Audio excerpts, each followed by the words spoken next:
நீங்க எல்லாருமே வாழ்றீங்க, அதை இயல்பா வாழ மாட்டீங்க. நீங்க மொத்தமா உங்க உயிர் சக்தியோட ஞாபக சக்தியை பெறணுங்கிறது தான் டார்கெட். கரண்ட்டை கண்டுபிடிச்சவன் தன்னை யாருன்னு கண்டுபிடிக்காம செத்து போயிட்டான். விமானத்தை கண்டுபிடிச்சவரு அவர் யாரு தெரியல. ஆனா பட்டினத்தானோ இல்ல அருணகிரிநாதரோ இல்ல மாணிக்க வாசகரோ தான் யாருன்னு கண்டுபிடிச்சதுனாலதான் ஞானம்ங்கிறதே ஒன்று விஷயத்த போதனையே பிறந்துச்சு. முதல்ல தனி மனிதனுக்கு தான் விடுதலை வேணும், நாட்டுக்கு அப்புறம் நகரத்துக்கெல்லாம் அடுத்தது. 45 ஆண்டுகள் 50 ஆண்டுகள் இப்படியே போயிட்டு இருக்க. ஒரு நாள் உண்மையிலேயே உன் மரபணுக்கள் உன்னை யாருன்னு உணர்ந்துட்டேன்னா அது உனக்கு பிளஸ் தானே. அப்ப என்ன நீ பார்க்க முடியாது. ஏன் பார்க்க முடியாதுன்னா நானே ஒன்னுள்ள இருப்பேன்.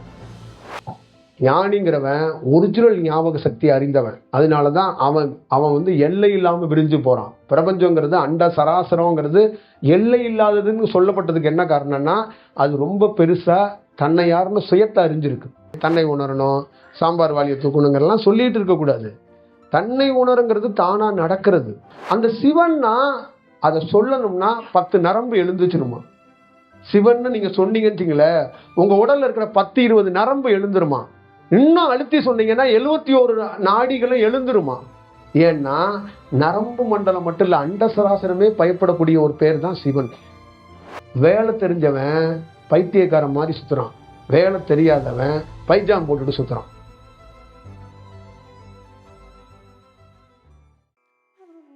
நிறைய பேர் நல்லா ஞாபகம் வச்சுக்கோங்க, வறுமையோட உச்சக்கட்டத்தில் இருக்கிறாங்க. அப்போ அவங்க ஒரு சாமியாரை பார்க்க போறாங்க, அவரு ஹெல்ப் பண்ணல. ஒரு அரசியல்வாதியை பார்க்க போறாங்க, ஹெல்ப் பண்ணல. யாரையே பார்க்க போறாங்க. ஆனா தினந்தோறும் அவங்க வீட்டில் அடுப்பு எரிஞ்சுக்கிட்டு தான் இருக்கு.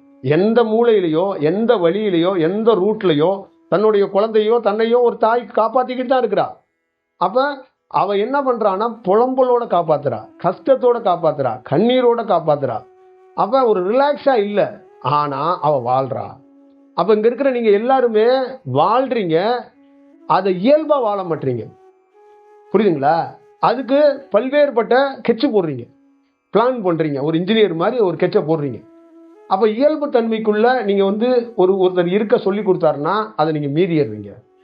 இப்போ உங்க வாழ்க்கைய நீங்க வாழ்றதுக்கு மீறுங்க, ஆனா தியானத்துக்கோ குருவை பார்க்கறதுக்கோ மீறாதீங்கன்னு தான் நம்ம சொல்றோம். ஒரு குருவுக்கும் ஒரு தியானமும் என்னன்னா அதுவா இருக்கணும் அப்படிங்கிறது அதோடைய போக்கு. அது மீறப்படும் போது நீங்க மாறி போயிடுறீங்கன்னு அர்த்தம். அங்க மீறப்படுறதுக்கு வேண்டியதில்லை, மீறையும் தேவையில்லை. அதுதான் ரொம்ப முக்கியம்னு நான் கருதுறேன். அப்ப உங்களுடைய விஷயம் என்னன்னா தன்னுடைய முப்பிறப்பை பற்றி நீங்க ஆய்வு பண்ணீங்கன்னா மிஸ் ஆயிருவீங்க. நீங்க மொத்தமா உங்க உயிர் சக்தியோட ஞாபக சக்தியை பெறணுங்கிறது தான் டார்கெட். நீங்க 1,00,000 பிறப்பு பிறந்திருக்கலாம், எதை போய் நீங்க எடுத்துட்டு வந்து ஒன்னு ஆய்வு பண்ணிட்டு இருப்பீங்க? அதுவே பெரிய வேலையா போயிடும். புரியுதுங்களா? நீங்க நம்ம ஊர்ல இருக்கிற எல்லா விஞ்ஞானிகளையும் பாருங்க. நான் பலமுறை உங்க உரைகளை நிகழ்த்திருக்கேன். கரண்ட்டை கண்டுபிடிச்சவன் தன்னை யாருன்னு கண்டுபிடிக்காம செத்து போயிட்டான். ஊருக்கு வெளிச்சத்தை கொடுத்தான். தாயாண்டா கரண்ட்டை கண்டுபிடிச்சோம் அப்படின்னு அவரை சொல்லுங்க. அதுக்கான ஸ்டேட்மெண்ட் இருக்கா? இல்லையே. விமானத்தை கண்டுபிடிச்சவரு அவர் யாரு தெரியல.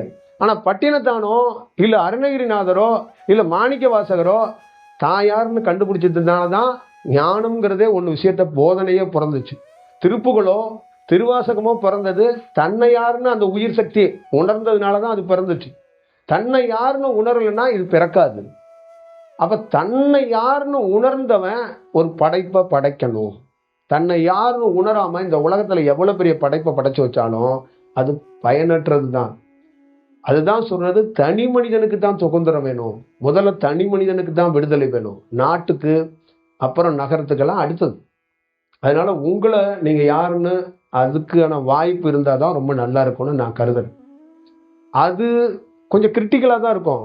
இப்ப வாழ்க்கையில நான் சொல்லிட்டேன்ல, யார் உதவுனாலும் யார் உதவலைனாலும் எந்த துன்பத்திலையும் நீங்க வாழ தயாரா தான் இருக்க போறீங்க, நாளைக்கு வாழ தான் போறீங்க. ஆனா அந்த சிரமத்தோட உங்களை அமைதிப்படுத்திக்கிட்டு ஒரு நல்வழிக்கு போங்கிற. புரியுதுங்களா? இங்க வாழ்றதுக்கு எல்லாருக்குமே ஒரு சாக்குல பணம் வேணும் அப்படின்னா எல்லாருமே ஒரு சாக்கை தூக்கிக்கிட்டு அலைய முடியும்? இப்ப சாக்குல பணம் இல்லாதவன் எத்தனையோ பேர் வாழ்ந்துக்கிட்டு தானே இருக்கிறான். அதே மாதிரி தாங்க தியானத்துக்கு பிரத்யேகமா ஊதுபத்தி, வாழைப்பழம், கொய்யாப்பழம், ஆப்பிள், பெரிய குருநாதர் படம்லாம் தேவையில்லைங்க. ஒரு 5 நிமிஷம் மௌனம் தாங்க தேவை. அதுக்கு உங்ககிட்ட இருந்து நேர்த்தியான என்ன இருக்கணும்? ஒரு ஒரு உணர்ந்து அப்பா நான் போய் உட்கார போறப்பா அப்படிங்கிற அந்த தேடுதல் மட்டும்தான் இருக்கணும். அது ஒரு நாளைக்கு புரட்சியா மாறும், ஒரு பெரிய வடிவமா மாறும், பெரிய தியானமா மாறும். அவ்வளவுதான். அப்ப இங்க நிறைய பேரோட விஷயம் என்னன்னா, நான் தியானம் பண்ணணும்னா எனக்கு ஏதாவது நடக்கணும், எனக்கு ஏதாவது நீங்க கொடுத்தீங்கன்னா நான் தியானம் பண்றேன். நான் உங்க பின்னாடி வரணும்னா, உங்களை நான் ஃபாலோ பண்ணணும்னா நீங்க எனக்கு ஏதாவது பண்ணியிருக்கணும், என் குடும்பத்துக்கோ எனக்கோ ஏதாவது மேஜிக் பண்ணியிருக்கணும். அப்படின்னா நம்ம ஒன்றும் லாட்டரி சீட்டு கடை வச்சிருக்கலையே, நம்ம ஒன்றும் வைக்கலையே. 1000 பேர் வாங்கினா ஒரு குடும்பம் அதுல வாழ்வோம் அப்படிங்கிற மாதிரி நம்ம ஒன்றும் இல்லையே. நம்ம சொல்றது வாழ்க்கையில் என்னன்னா, நீ என்ன வேணாலும் பெரு, 45 ஆண்டுகள் 50 ஆண்டுகள் இப்படியே போயிட்டு இருக்க. ஒரு நாள் உண்மையிலேயே உன் மரபணுக்கள் உன்னை யாருன்னு உணர்ந்துட்டேன்னா அது உனக்கு பிளஸ் தானே. உன்னை யாருன்னே உனக்கு தெரிஞ்சிருது ஒரு நாள். அப்ப நீ என்ன பண்ணுவ? அப்ப என்ன நீ பார்க்க முடியாது. ஏன் பார்க்க முடியாதுன்னா, நானே உன்னுள்ள இருப்பேன். அதுவே உனக்கு அப்புறம் தான் தெரியும். புரியுதுங்களா? இப்ப வெளியில இருந்து பேசும்போது தெரியாது குருன்னா யாரு, ஞானினா என்ன, இறைவன்னா என்னன்னு. நம்ம படிச்சு வச்சிருக்கிற கதைகளையும், நமக்கு கொடுக்கப்பட்டிருக்க கதைகளையும், நமக்கு இருக்கிற இந்த பூமியில நம்ம வளர்ந்த விதத்துல தான் நம்மளுடைய ஞாபக சக்திக்கு ஏற்றது போலதான் இங்க இருக்கிற எல்லா வடிவமும் இருக்கு. ஞானிங்கிறவன் ஒரிஜினல் ஞாபக சக்தி அறிந்தவன். அதனாலதான் அவன் எல்லை இல்லாம விரிஞ்சு போறான். பிரபஞ்சங்கிறது, அண்ட சராசரங்கிறது எல்லை இல்லாததுன்னு சொல்லப்பட்டதுக்கு என்ன காரணம்னா, அது ரொம்ப பெருசா தன்னை யாருன்னு சுயத்தை அறிஞ்சிருக்கு. சுயத்தை அறியாதனாலதான் நம்ம குறி ஒரு வட்டத்துக்குள்ள நிக்கிறோம். ஒரு வட்டத்துக்குள்ளே தன்னை சுருக்கிக்கிறோம். இவ்வளவுதான் நம்ம லைஃப். அப்ப நமக்கு நடக்கிறதெல்லாம் பிரத்யேகமா நமக்கு மட்டும்தான் கொடுமை நடக்குதுன்னு ஒரு மனிதன் நினைக்கிறான். அது ஏன் கொடுமைன்னு நினைக்கிற? அது உனக்கு ஒரு வாழ்க்கைக்கான ஒரு அத்தியாயம், புது வாழ்க்கைக்கான ஒரு துவக்கமா நினைக்கலாமே.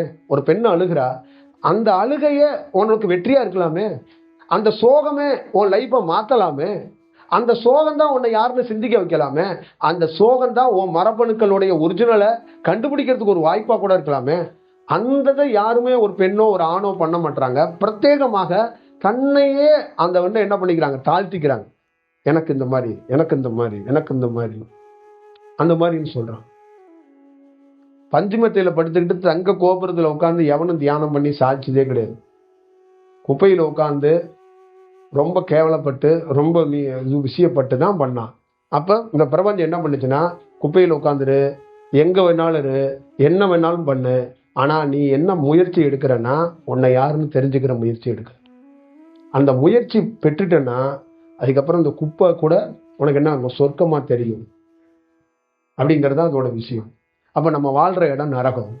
என்ன நரகம் அப்படின்னா, தன்னை யாருன்னு தெரியாத நாமளும் சரி, நம்மளை சுத்தி இருக்கிறவங்களும் சரி, அந்த வாழ்ற இடம் பேர் என்னன்னா கண்ணிருந்தும் குருடர்கள் மத்தியில நம்ம வாழ்றோம்னு அர்த்தம்.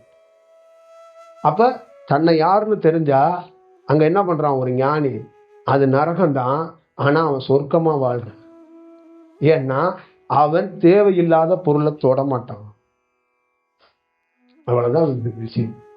அப்ப நீங்க இந்த பிரபஞ்சத்துல இந்த பூமியில கிடக்கிற எந்த பொருளையும் தன்னை யாருன்னு உணர்ந்தா தொடவே மாட்டீங்க. தன்னை யாருன்னு உணராதனாலதான் நீங்க தொட நினைக்கிறீங்க. தன்னை உணர்ந்து பாருங்களேன், அதை ஒரு பார்வையாளனா பார்த்துட்டு கடந்து போயிட்டே இருப்பீங்க. தன்னை யாருன்னு தெரியாதனாலதான் எல்லா பொருளையும் தொட நினைக்கிறீங்க. வாய்ப்பு கிடைச்சா தொடுறீங்க, வாய்ப்பு கிடைக்கலன்னா விட்டுறீங்க. வாய்ப்பு கிடைக்கல உங்களுக்கு, அதனால நீங்க நல்லவரா சித்தரிக்கிறீங்க. வாய்ப்பு கிடைச்சா உங்க மாமா, உங்க மச்சான், உங்க அக்கா வீட்டுக்காரு, நீ சும்மா இருப்பல நான் பாத்துக்கிறேன்னு சொல்லி அவரே உங்களுக்கு தெரியாம பெட்டியை வாங்கிட்டு ஓடி போயிடுவாரு. புரியுதுங்களா? வாய்ப்பு கிடைக்கல. நமக்கு கிடைச்சா நாமளும் பால் பாக்கெட்ல கலப்படம் பண்ணுவோம். நமக்கு வாய்ப்பு கிடைக்கல, நமக்கு சொம்புல பால் வாங்கி கொஞ்சோண்டு காப்பி போட்டுக்க, டீ போட்டுக்க தான் வாய்ப்பு கிடைச்சிருக்கு. அதனால கலப்படம் பண்ணல. வாய்ப்பு கிடைக்கல. வாய்ப்பு கிடைச்சவன் அதை பெருசா பயன்படுத்துறான். கேட்டா அது தொழில், அது இப்படிதாங்க, அது தொழில் தாங்க, அப்படிதாங்க பண்ணணுங்கிறான். அப்ப இங்க கலப்படம் பண்றவன் கொடைக்கானலுக்கு போய் அவன் பொண்டாட்டி புள்ளையோட சாப்பிடும்போது அங்க ஒருத்தன் கலப்படம் பண்ணி அவனுக்கு சாதத்துல கொடுத்துட்றான். புரியுதா? ஊருக்கே விஷத்தை கலந்து இங்க கொடுத்தவனுக்கு அவன் டூர் போகும்போது அவனுக்கு பிரத்யேகமா எதுவும் பண்ண முடியாதுல்ல, அங்க ஒருத்தன் விஷத்தை கலந்துருவான். புரியுதுங்களா? இப்ப இவன் என்ன பண்றான், ஊருக்கு இவன் விஷம் கலப்பான், இவனுக்கு ஒரு நாள் ஒருத்தன் இன்னொருத்தன் விஷம் கலப்பான். இப்படிதான் இந்த உலகம், இப்படிதான் இந்த உலகம் இயங்கிக்கிட்டே இருக்கு. இதை ஒரு எப்படி சொல்றதுன்னா, தனக்கு தானே சூனியம் வச்சுக்கிறது சொல்றதுதான் அது. இன்னைக்கு நான் உனக்கு சூனியம் வைப்பேன், நாளைக்கு நீ எனக்கு சூனியம் வை. நம்ம 2 பேரும் மாற்றி மாற்றி வச்சுக்கோ, ஒரு நாள் நம்ம செத்து போயிடுவோம். அப்படிங்கிறது தான் இதோடைய உண்மையான போக்கு. அப்போ நீங்கள் இதை உணர்ந்து வாய்ப்பு இருந்துச்சுன்னா ரொம்ப நல்லா இருக்கும் அப்படிங்கிறது தான் இதோடைய விஷயம். தியானம் பண்ணும்போது என்னன்னா நோக்கம் சரியா இருக்கணும். ஒரு ஒரு வேலைங்கிறது நோக்கம் சரியா இருந்துச்சுன்னா எல்லாமே கரெக்டா இருக்கும். உங்களுடைய நோக்கம் என்னவா இருக்கு தியானத்தில்? நீங்க தியானம் பண்றது உங்களுடைய வாழ்க்கையின் நோக்கம் என்னன்னா நோக்கம் ஒண்ணுதாங்க. தியானங்கிறது நான் யாருன்னே தெரியல, எதுக்கு இந்த வாழ்க்கை அப்படிங்கிறத ஒருத்தன் அந்த நோக்கத்துக்காக தான் தியானமே கிடைக்கப்பட்டது. அதுதான் ஒல்லி, வேற எதுவுமே கிடையாது. இதுல அடிஷனல் எதுவுமே கிடையாது. தன்னை யாருன்னு தெரிஞ்சுக்க முடியலைங்க, ஒவ்வொருத்தருக்கும் முடியல. அப்ப தன்னை யாருன்னு தெரிஞ்சுக்கிறதுக்கு ஒரு வாய்ப்பு இந்த தியானத்திலேருந்து வரும். இது மட்டும் நோக்கத்தோட ஒருத்தன் கிளம்பும் போது அவனுக்கு குரு தேவையில்ல, பிரபஞ்சமே குருவா இருக்கும். அது எந்த ரூபத்திலேயோ அவனுக்கு என்னன்னா வழிகாட்டும். அவனால செய்ய முடியலன்னா அதுவே தடுத்து ஆட்கொண்டு, நீ இந்த முயற்சியிலெல்லாம் பல ஆண்டுகள் வரும், இதெல்லாம் பல குருநாதர்கள் சித்திரவதைப்பட்டு ரொம்ப கஷ்டப்பட்டிருக்கான், நீ பெரிய முயற்சியில் இறங்கியிருக்கிற, அதனால இதை முழுமை பண்ணுவியான்னு தெரியல, அதனால நானே தடுத்து ஆட்கொண்டு உனக்கு பிறப்பு இறப்புலேருந்து விடுதலை அளிக்கிறேன் அப்படின்னு சொல்லி அவரு உங்களுக்கு கூட ஹெல்ப் பண்ணிட்டு போயிடலாம். ஆனால் அந்த நோக்கம் சரியா இல்லைன்னா வரமாட்டான். அதுதான் ரொம்ப முக்கியம். அப்போ ஒவ்வொரு மனிதருக்குள்ளேயும் காலையிலிருந்து மாலை வரைக்கும் நீங்கள் செய்கிற வேலைகளில் நோக்கம் சரியா இருக்கணும். நோக்கம் சரியா இல்லைன்னா சரியா இருக்காது. நீங்க என்ன நினைக்கிறீங்கன்னா உங்களுக்கு பிடிச்ச வேலையை அது சரிதான் அப்படிங்கிற மாதிரி நோக்கமா நினைச்சுக்கிறீங்க. அது அப்படி கிடையாது. இல்லை, அந்த நோக்கம்ங்கிறது அதான். இங்க இருக்கிற எத்தனையோ ஆன்மாக்கள் இருக்கீங்க, என்னுடைய நோக்கம் சரியா இருந்தாதான் இத்தனை ஆன்மாக்களுக்குள்ளேயும் ஒரு விஷயத்தை ஏதோ ஒன்று கொடுக்க முடியும், செலுத்த முடியும். நோக்கம் சரியா இல்லைன்னா இப்ப என்னுடைய அந்த அலைவரிசை வேற வேற மாதிரி இருக்கிற அலைவரிசை தான் உங்களுக்குள்ள போயிடும். அப்போ ஒரு நோக்கம், ஒரு பாதை, ஒரு பயணம், அந்த மாதிரி நோக்கத்தோடு இருக்கிற ஒருத்தருடைய செயல் தான் ஒரு நல்ல செயலாக மாறும். அதனால நீங்க பண்ணும்போது, தியானம் பண்ணும்போதோ வாழ்க்கையில எந்த வேலை செஞ்சாலும் உங்க நோக்கத்தை சரியா பாருங்க. எப்படி வேணாலும் வாழலாம் அப்படிங்கிறது வாழ்க்கை கிடையாதுங்க. உங்க பாக்கெட்ல 500 ரூபா 1000 ரூபா இருக்கலாம், அது எப்படி வேணாலும் வரக்கூடாது, இப்படித்தான் வரணும். எப்படி வேணாலும் வந்தா அது பேர் கரெக்டான வாழ்க்கையும் கிடையாது, அது கரெக்டான நோக்கம் கிடையாது. கட்டி இருக்கிறது புடவையா இருக்கலாம், அது எப்படி கட்டப்படணுங்கிறது ஒண்ணு இருக்குல்ல, அந்த மாதிரி அது எப்படி வரப்படணும்னு ஒண்ணு இருக்கு. எந்த ரூபத்துல வேணாலும் கழுத்துல இருக்கிற பொருளையோ இல்ல உடல்ல இருக்கிற துணியோ வர்றதை நம்ம சுத்திட்டு அலைய முடியாது. அது மிகச்சரியா இருந்தாதான் அது சரியா இருக்கு, அது இல்லைன்னா அது கரெக்டா இருக்கு. அப்ப சின்ன சின்ன விஷயத்துல கூட நீங்க சரியா இருக்கணும். ஒருவேளை சோறு கூட தவறான சோறை நீங்க தின்றக்கூடாது, தவறான சோத்தை கொடுத்துடக்கூடாது. இதுதான் ரொம்ப முக்கியம். அப்ப நோக்கம் சரியா இருந்தாதான் இதெல்லாம் செய்ய முடியும். நோக்கம் சரியா இல்லைன்னா இதெல்லாம் செய்ய முடியாது. இதெல்லாம் ரொம்ப கடினம், புரியுதுங்களா? ரொம்ப வாழ்க்கையில எப்பயுமே நல்லா ஞாபகம் வச்சுக்கோங்க, நீங்க செய்யற பணி என்பது அந்த பணி பிறரை கெடுக்க கூடாது. அதுக்கு மெயின் நீங்க உங்களுடைய நோக்கம் சரியா இருந்தா அந்த இறை அலைவரிசை உங்களை சரியா வழி நடத்துங்கிறது நீங்க பார்த்துக்கணும்.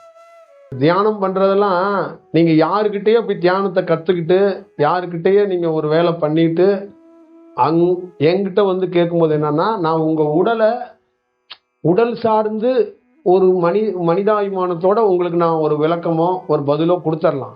ஆனா இதோடைய நோக்கம் என்னன்னா, உங்களுக்கு கொடுத்தவர் இருக்காருல்ல, அவர் சரியா கரெக்டா வழிகாட்டினாரா வழி நடத்தினாராங்கிறது ஒண்ணு இருக்கணும். அப்ப நீங்க என்ன பண்ணணும்னா, துக்க வீட்டுல துக்கம் விசாரிக்காம பக்கத்து வீட்டுல துக்கம் விசாரிச்சா சரியா இருக்காது. துக்க வீட்டுல மட்டும்தான் துக்கம் விசாரிக்கணும். துக்க வீட்டுக்கு போறேன்னு சொல்லி அந்த தெரு முழுக்க போய் விசாரிச்சுட்டு இருக்க கூடாது. அதே மாதிரி தியானம் எங்க வாங்குனீங்களோ அங்க அதை பத்தியான ஒரு விளக்கமோ ஒரு விஷயமோ பெறணும். இல்லைன்னா அதையே தூக்கி எறிஞ்சிட்டு ஒரு இயல்பா என்ன மாதிரி விஷயம், என்ன மாதிரி வடிவம், அது எப்படின்னா, என்னுடைய உடல்ல பல்வேறுபட்ட தியானம் நான் பண்ணேன், என் சூழல்கள் மாறி இருக்கு, எனக்கு ஒரு வழியையும் ஒரு விஷயத்தையும் இந்த தியானத்துல காட்டுங்க அப்படின்னா, நாம தியானம் கற்றுக் கொடுக்க மாட்டோம். உடல்ல இருக்கிற ப்ராப்ளம் என்னங்கிறத சரியா பார்த்துட்டு அதுக்கப்புறம் அதை எப்படி சமன் பண்ணலாம், அடுத்தது புதுசா அதுக்குள்ள இருக்கிற வளர்ச்சி அடைஞ்சிருக்கிறத எல்லாம் என்னென்ன வடிவத்துல வளர்ச்சி அடைஞ்சிருக்கு, அதை எப்படி அதை போக்குல கொண்டு போகலான்னு சூட்சமத்துல ஒரு வழிகாட்டப்படும். அப்ப முதல்ல எதுவுமே இல்லாம நீங்க என்ன பண்ணிடுறீங்கன்னா, எங்கேயோ ஒரு இடத்துல ஒண்ணு கத்துக்கிறீங்க, அப்புறம் அடுத்து இன்னொரு இடத்துல கத்துக்கிறீங்க, அப்புறம் இன்னொரு இடத்துல கத்துக்கிறீங்க, அப்புறம் அவங்க 3 பேருமே பிஸி ஆயிட்டாங்க, உங்களுக்கு கான்டாக்ட் இல்லை. அப்போ யூடியூப்ல ஏதோ ஒன்று பார்த்துட்டு நீங்களா வீட்டில் ஒரு கல்லை தூக்கி போட்டுக்கிறீங்க. அதுக்கப்புறம் எங்களை மாதிரி எங்கேயாவது ஒருத்தர் வந்து ஒரு கிடைக்கும் போது அங்கே உட்காந்து என்ன பண்ணலாம் அப்படின்னா, நான் என்ன பண்ணுறேன்னா, நீங்கள் என்ன பண்ணுறீங்கன்னா மூச்சை இழுத்து இங்கேருந்து ஒரு ஜம்ப் அங்கே பண்ணுங்க அப்படின்னு சொல்லி விட்டுட்டு நான் போயிட்டேன்னு வச்சுங்களேன், நீங்கள் என்ன பண்ணுவீங்க, இதோ ஒரு 6 மாதம் பண்ணுவீங்க.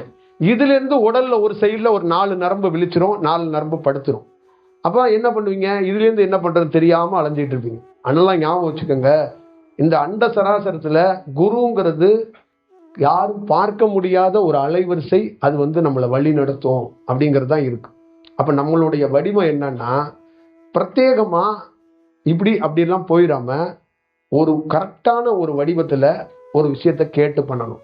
அப்போ என்ன நீங்கள் அணுகும்போது எப்படி அணுகணும், நான் ஒரு இடத்துக்கு போனேன், ஒரு தியானம் பண்ணேன், தியானத்தில் இவ்வளோ நாள் இருந்தேன், அந்த வடிவத்திலேருந்து வெளியில் வந்திருக்கிறேன், என் உடல் எப்படி இருக்குது, இந்த உடலை சமன் பண்ணணும் இல்லை அடுத்த கட்டத்துக்கு போகணும், என்ன பண்ணணும்னு கேள்வி கேட்டால் கரெக்டாக இருக்கும்.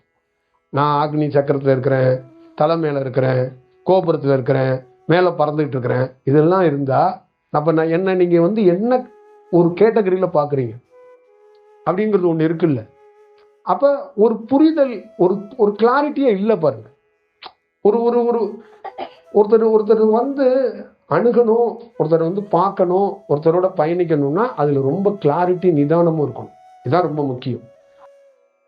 இப்போ நான் என்ன சொல்கிறேன்னா, மீண்டும் நம்ம இந்த கிளி வந்து மணிகண்டனுக்கு ஒரு சீட் எடு அப்படின்னா ஓடி வந்து ஒரு சீட் எடுக்கும் பாருங்க, அந்த மாதிரி தன்னை உணரணும், சாம்பார் வாலியை தூக்கணுங்கிறலாம் சொல்லிட்டு இருக்கக்கூடாது.